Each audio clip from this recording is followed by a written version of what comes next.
We all have our favorite go-to swear words. They offer comfort, the ability to vent unwanted emotions with a raised voice. No, Kelly Clarkson! And they can even be used to punctuate the meaning or veracity of a statement. And let me tell you, they work so much better than emojis. But why, for the love of God, are these helpful yet completely random words considered inappropriate or taboo? And perhaps even, dare I say, illegal? More on that in the bonus facts.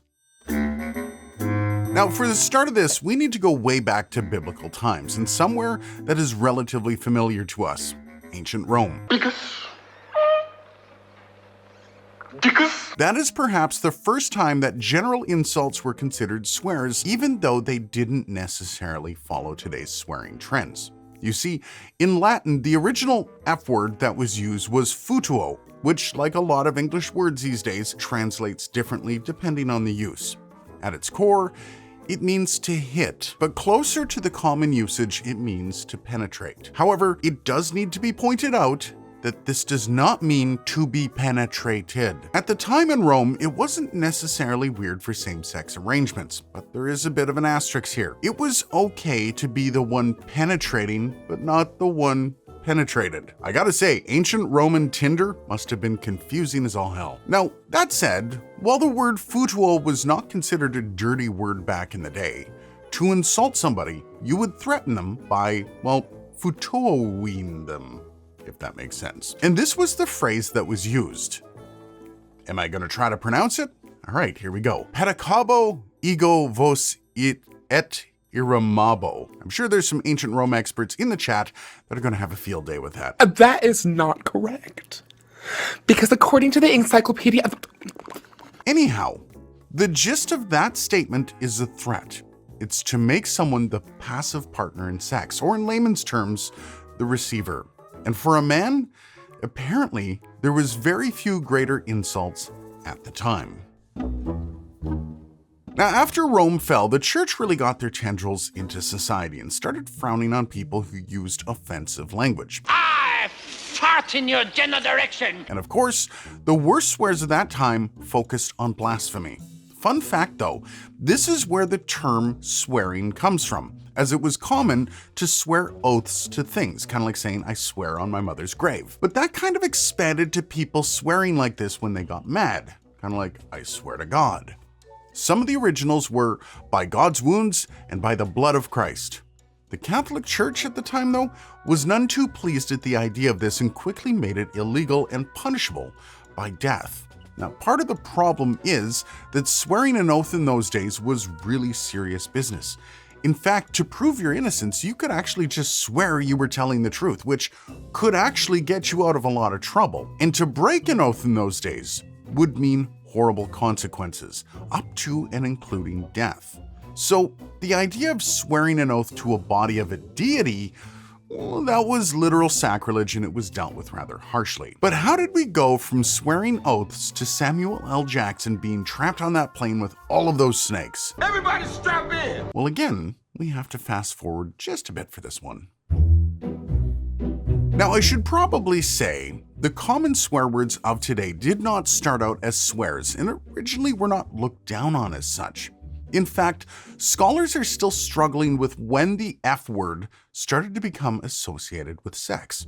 But to explain that, we need to learn about names. You see, back in the day, most commoners didn't have surnames. Most were just known by something that defined them. For example, you might know John Baker, who, if you were a big brain, might figure out that John was a baker. In fact, a lot of those names continued through time to become family names like Taylor or even Shoemaker. Anyhow, not everyone got last names that referred to their job. Perhaps you weren't working, or even worse, maybe you did something so noteworthy, so stupid, that your last name became that.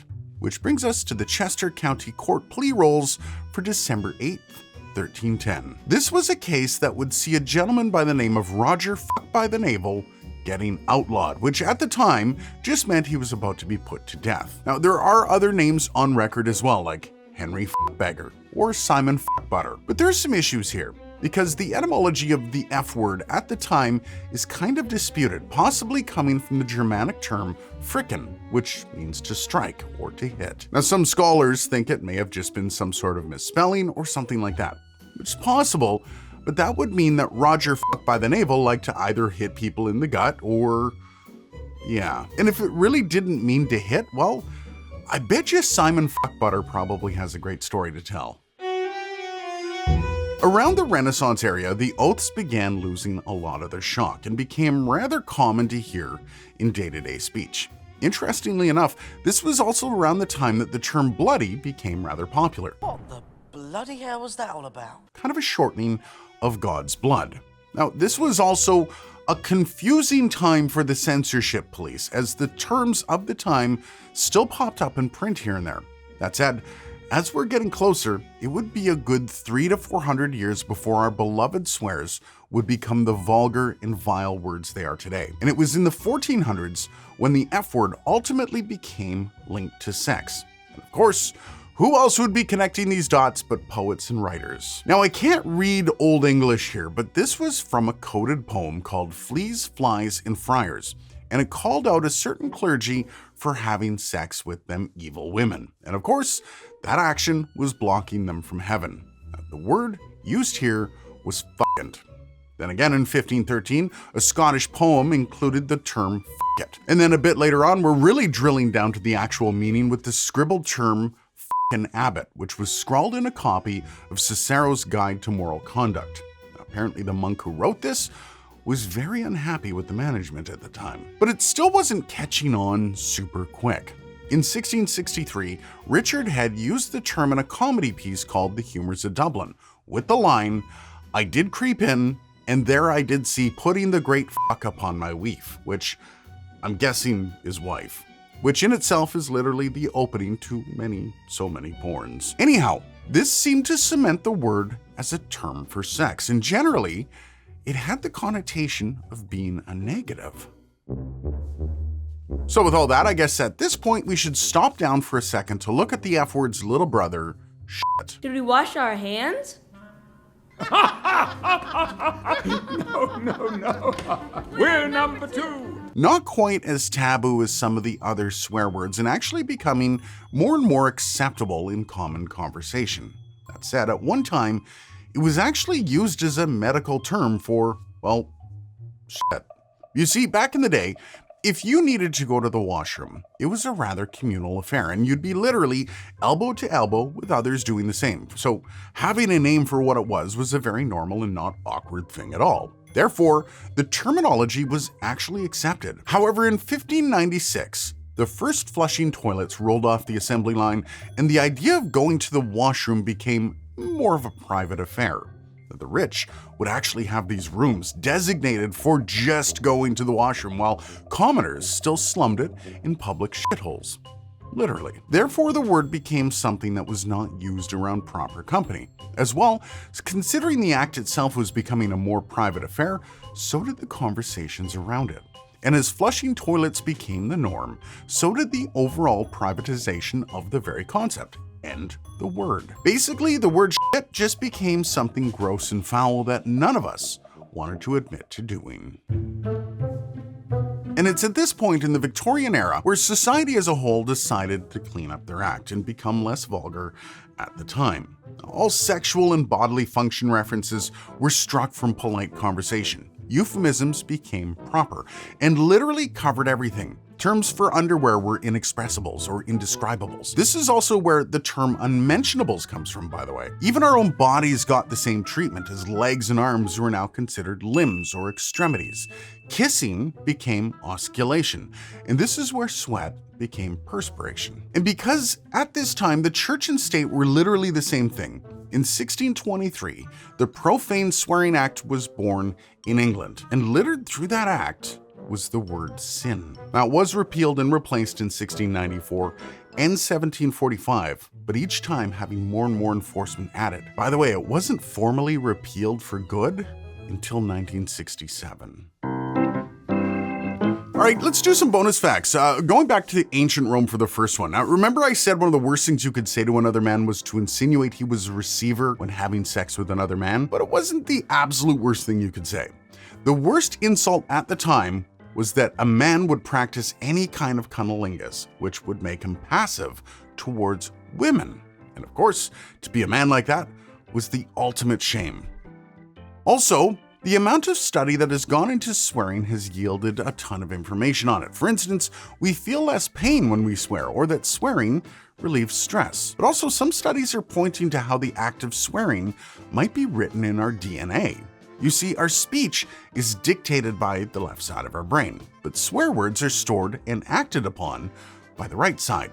Now, according to researchers, that means the act of swearing may actually be intrinsically linked to us through evolution as a primal way to spice up our language. No, Kelly Clarkson! Leading to those benefits we spoke of earlier. And while we focused on mostly the two main swears here in North America, there has to be some props given to the C word that is popularized in the rest of the world. Well, rather demonized in my part of the world, in other places it is as common as shit and regarded as such. But even though it isn't as popular in North America, it has been picking up steam as referenced here. Thank you, Business Insider, for answering some of the most important questions.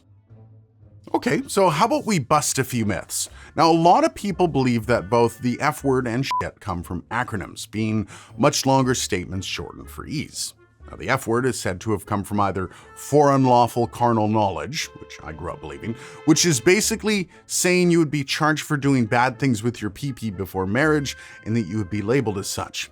Or it was known as fornication under consent of the king, which people believed that you had to have the king's approval for your fornication or it was illegal. As for shit, the story is that it came from the acronym ship high in transport. Now, apparently in the 16th and 17th centuries, manure was being shipped from the old world to the new world, and the fertilizer would have to be kept high in the hold so it wouldn't get wet. Now, the supposed issue is if the manure got wet, it would release methane and possibly explode. So crates were stenciled with SHIT, which inevitably became the word for manure. Now, both of these are absolute bullshit, but let me be clear, I do love the creativity of some people. Another one, while we all like to scream out a good swear here and there, is actually still illegal in some parts of the world with varying punishments. As we discussed earlier, in the UK, it's actually still a finable offense if someone hears you swear and they are thusly offended. It does get a bit worse here on out though. In Dubai, you can get a fine of $1,000 if you're caught swearing, and even a year in prison for the F word. Even giving the finger can get you shipped out of the country. In St. Kitts, there are anti-vulgarity laws in place to protect sensitive ears. In fact, 50 Cent was famously arrested there in 2015 after one of his concerts, and even back in 2003, DMX got the same treatment. Now, you might be saying that that's stupid. Keep in mind though, every artist that was slated to play there is told the rules, so, I mean, come on. One massive shocker here though is Australia, where swearing in public can actually get you thrown in jail for up to 6 months if you're caught. Now, it isn't all of Australia, mostly in certain states, but still, I didn't expect that one. We're all guessing it. Yes, in Russia, a newish law from about 2014 made it illegal for all arts and media to have swears in it, including TV, books, movie, theater, and frankly, anything in a public forum. Specifically though, there's 4 words that are banned, including the words for genitalia, both men's and women's, as well as the F word, and I don't really want to say it out loud, but the ancient word that's used to describe women in sex work. I'll let you work that one out for yourself. And finally, or at least I think so, the word fuck is protected speech in the US. This goes back to a 1971 landmark decision of the Supreme Court that prevented the conviction of Paul Robert Cohen for disturbing the peace. Now, the original complaint was that he had a jacket on that said quite clearly, "Fuck the draft," and he was wearing it in a courthouse. This ruling has gone on to cement further cases that attack the First Amendment of the Constitution that deals with free speech. Yet, all of that, and it will still get you demonetized from YouTube. Fingers crossed it didn't happen with this video.